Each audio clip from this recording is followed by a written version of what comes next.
Bismillahirrahmanirrahim. Assalamualaikum warahmatullahi wabarakatuh. Alhamdulillah, pada hari ini insyaAllah saya akan menyampaikan pembentangan yang bertajuk Peranan Pengamal Media dalam Pembentukan Kandungan Media Seimbang dan Wasatiyah.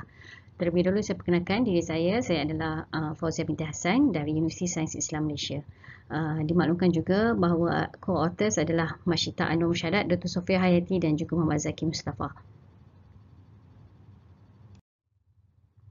Okey, untuk pembentangan bagi topik ini, perkara yang utama, perkara pokok yang saya akan bincangkan adalah mengenai keseimbangan kandungan media. Okey, antara isu-isu yang saya akan huraikan iaitu mengenai media digital ataupun media sosial, pengamalan konsep manhaj wasatiyah, seterusnya mengenal pasti elemen-elemen negatif dalam kandungan media,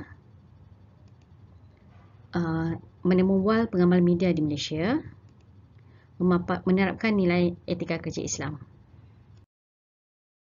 Okey, untuk maklumat kita tahu bahawa kandungan media digital dalam media sosial menjadi trend utama.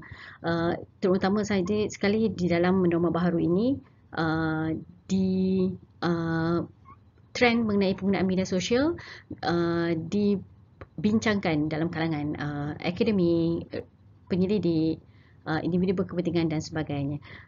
Ini kerana wujud banyaknya pelbagai aplikasi media sosial seperti TikTok, Vero, Instagram dan sebagainya yang berfungsi untuk menghasilkan sesuatu foto, gambar, video ataupun artikel ataupun news, infografik dengan cepat dan elemen interaktif yang lain. Okey, bila kita tengok media sosial ni sebenarnya memang banyak memberi sesuatu kelainan. Okey, contohnya walaupun dengan fungsi ataupun features, karakteristik yang dimiliki oleh aplikasi media sosial, ianya memberi juga penjenamaan baharu. Okey, menarik jutaan khalayak. Kalau kita lihat sekarang ini dengan adanya media sosial, semua warganet boleh berhubung dan sebagainya. Kita menggunakan platform media sosial untuk membuat ataupun menyampaikan sesuatu informasi dan sebagainya. Namun terdapat juga cabaran. Ini kerana untuk memastikan kandungan yang disebarkan melalui media sosial memenuhi etika. Okey. Dan ini juga disokong oleh MCMC, iaitu Suruhanjaya Komunikasi dan Multimedia Malaysia pada 14 Julai yang melaporkan bahawa pihak MCMC memantau pengguna media sosial yang menyebarkan kandungan bersifat menghasut, provokasi dan berlakunya ketidaktenteraman awam. So, dengan apa yang dilakukan oleh MCMC ini sebenarnya memberi satu panduan ataupun garis panduan kepada warganet yang menjadikan media sosial sebagai platform utama mereka.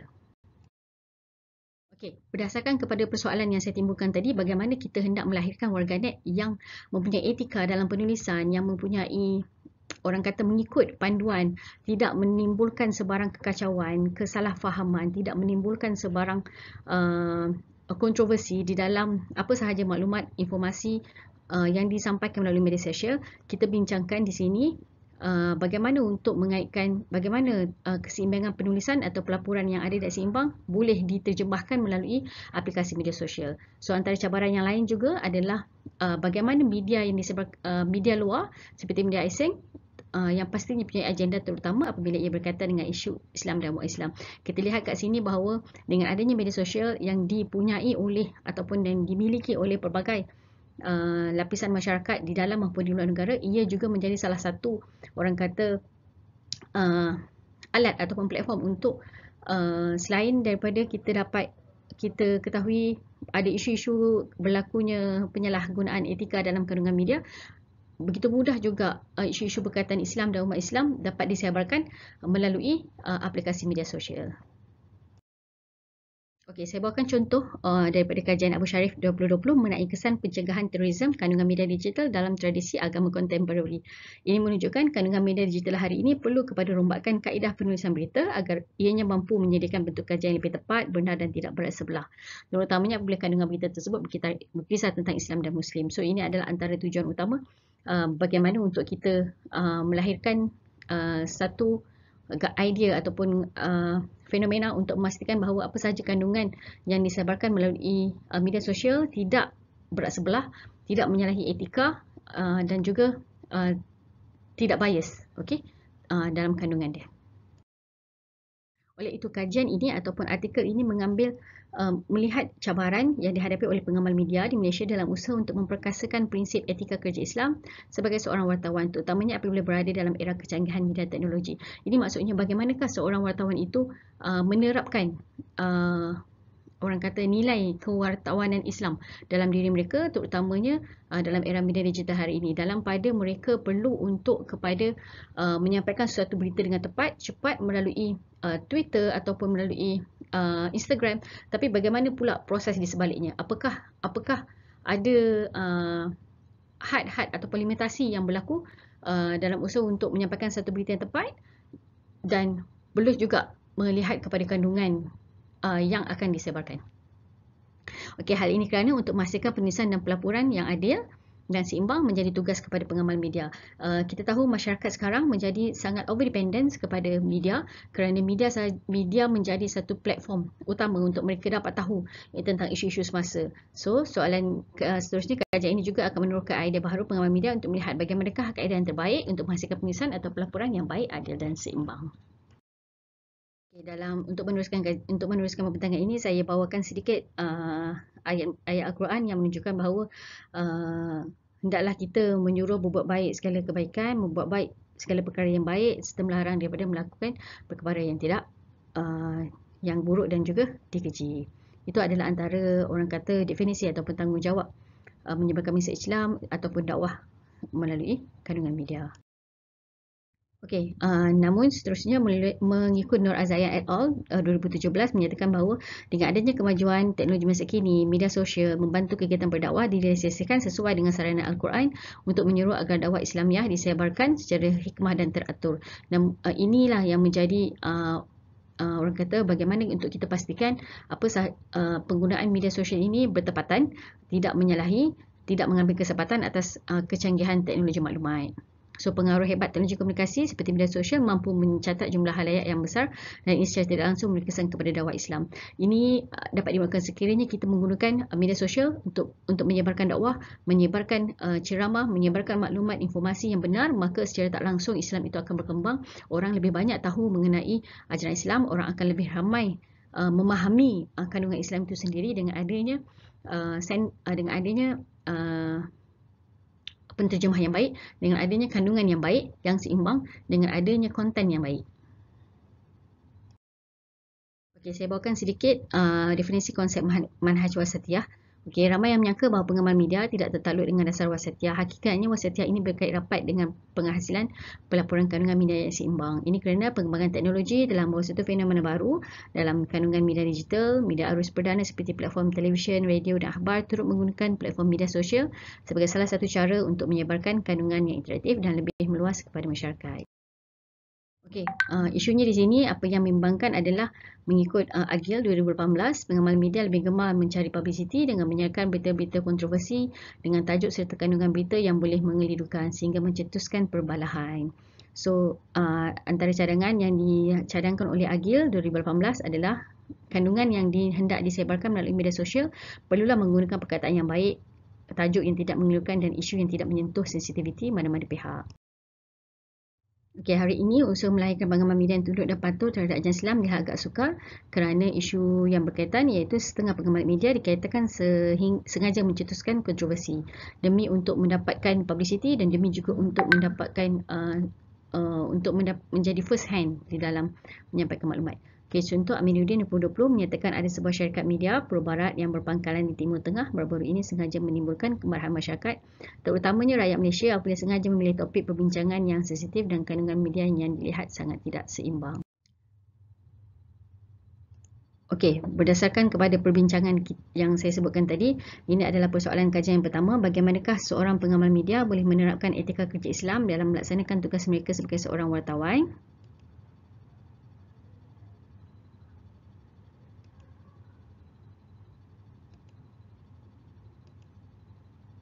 Okey. Yang seterusnya adalah bagaimana seorang pengamal media menulis pelaporan yang wasatiyah, adil dan seimbang dan apakah kaedah yang diterapkan untuk menulis berita. Dan seterusnya adalah objektif kajian untuk melihat bagaimana pendekatan pengamal media memperkasakan etika kerja Islam sebagai seorang pengamal media. Yang kedua untuk mengenal pasti kaedah pengamal media yang mewujudkan pelaporan penulisan berita yang wasatiyah, adil dan seimbang. Okey, metodologi kajian, kami menemubual pengamal media bernama TV Al-Hijrah, Radio Televisi Malaysia, Harian Metro dan Berita Harian. Temubual dilakukan oleh penyedia antara pada Mac 2020 hingga Julai 2020 melalui telefon dan berlangsung dalam masa 1 jam. Okey, kami merangkumkan dapatan kajian melalui 2 tema. Tema yang pertama iaitu etika kerja Islam sebagai seorang pengamal media. Okey, berdasarkan informan yang dipilih, yang ditemubual, okey, informan satu menegaskan bahawa penulis itu sendiri ataupun wartawan ada mempunyai sifat yang tidak mahu merujuk kepada sesiapa kerana mereka merasakan diri mereka sudah pandai dan malas untuk merujuk. Sedangkan sebagai wartawan Islam, mereka perlu tahu, terutama sekali nak menulis isu-isu tentang Islam, mereka perlu tahu siapa yang perlu dirujuk supaya tidak menimbulkan konflik. Dan ini juga disokong oleh informan 7 yang menyatakan bahawa mempunyai pengetahuan berkenaan ilmu Islam.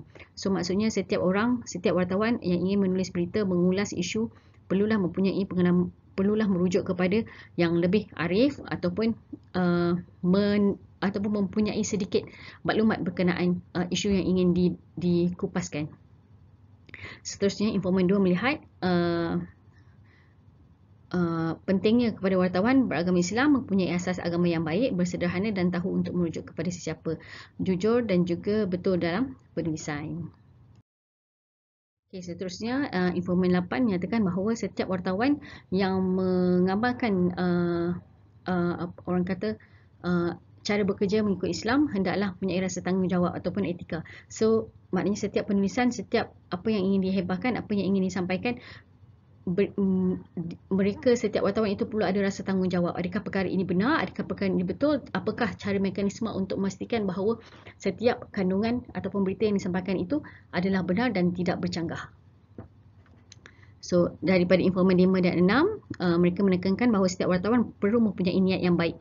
Ini kerana mereka ingin bercakap tentang isu-isu Islam, mereka ingin bercakap tentang masyarakat Islam. So, mereka perlu mempunyai niat yang baik. Niat yang baik iaitu niat yang tidak menyalahkan mana-mana, niat yang tidak berat sebelah. Okey? Dan tidak cuba mengambil keuntungan kepada orang lain, seimbang dan perlu memastikan laporan itu juga benar. Okey, bagi tema yang kedua iaitu kaedah penulisan berita yang wasatiyah, adil dan seimbang. Okey. Informan 8 menyatakan bahawa bagaimana untuk menghasilkan penulisan berita yang baik, yang seimbang adalah setiap wartawan perlu mempunyai rasa tanggungjawab terhadap etika-etika media yang perlu dipatuhi. Begitu juga dengan informan 4 menyatakan bahawa setiap pelaporan ataupun penulisan perlu berfakta, tepat, baru boleh dilapor. Ini antara kaedah yang lain adalah melakukan kajian ilmiah terlebih dahulu, merujuk kepada pakar-pakar seperti yang dinyatakan oleh informan 3. So, ini antara kaedah-kaedah yang dilakukan oleh yang ditemui ketika melakukan temubual. Okey, para pengamal media menyatakan bahawa ini antara cara-cara untuk kita mendapatkan pelaporan ataupun penulisan berita yang seimbang, iaitu penuh rasa tanggungjawab, beretika, memastikan semua laporan itu fakta, tepat, melakukan kajian ilmiah terlebih dahulu dan merujuk kepada pakar. Seterusnya, bagaimana kita ingin membuat menghasilkan penulisan yang seimbang adalah kita membuat sedikit kajian, kita bersedia. Dan informan 8 juga menyatakan setiap berita-berita yang dihasilkan perlu mempunyai kredibiliti berita tersebut. Okay. Selain itu, informan 6 menyatakan perlu mencari seorang yang mahir. Contohnya, beliau ditugaskan untuk membuat isu tentang Syria.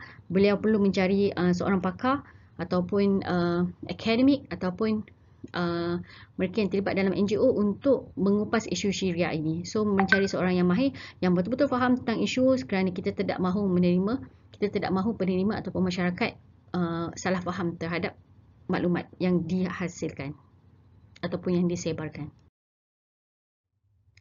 Okey, seterusnya daripada informan 7, beliau menyatakan bahawa pemilihan suatu angle atau topik itu juga penting.